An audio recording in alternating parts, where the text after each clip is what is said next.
حضرت ابراہیم علیہ السلام اللہ تعالی کے عظیم المرد پیغمبر تھے جنہیں خلیل اللہ یعنی اللہ کا دوست کہا گیا۔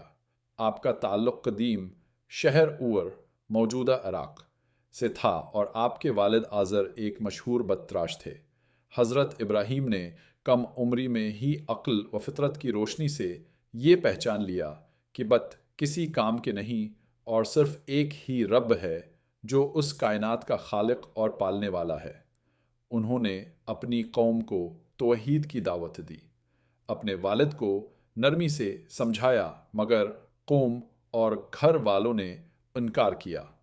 جب انہوں نے دیکھا کہ قوم ہٹ دھرمی پر قائم ہے تو انہوں نے ایک دن تمام بتوں کو توڑ دیا اور کلہاڑا سب سے بڑے بت کے کندھے پر رکھ دیا تاکہ لوگوں کو سوچنے کا موقع ملے، مگر قوم نے یہ جانتے ہوئے بھی کہ بت کچھ نہیں کر سکتے، انہیں آگ میں جلانے کا فیصلہ کیا۔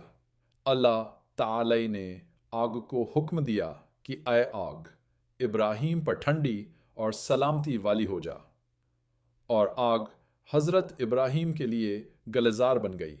بعد ازاں حضرت ابراہیم کو اللہ تعالی نے نبوت، حکمت، علم اور صالح اولاد عطا فرمائی۔ آپ کی اہلیہ حضرت ہاجرہ اور بیٹے حضرت اسماعیل علیہ السلام کو اللہ کے حکم سے مکہ کے سنسان وادی میں چھوڑ دیا، جہاں حضرت ہاجرہ کی دعا اور کوشش سے زمزم کا چشمہ جاری ہوا۔ حضرت ابراہیم کو خواب میں حکم ہوا کہ اپنے بیٹے اسماعیل کو اللہ کے لیے قربان کریں، تو انہوں نے بلا چون و چرا حکم کی تعمیل کی، مگر اللہ تعالی نے ان کی نیت و اخلاص کو قبول کرتے ہوئے حضرت اسماعیل کی جگہ جنتی دنبھا قربان کروا دیا۔ اس قربانی کی یاد آج بھی مسلمان عید الاضحی کے دن مناتے ہیں۔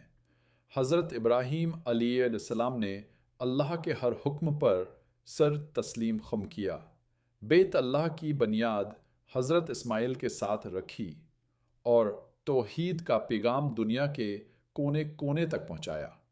ان کی زندگی ایمان، قربانی، صبر اور اخلاص کا ایسا روشن نمونہ ہے جو رہتی دنیا تک انسانیت کے لیے مشعل راہ ہے۔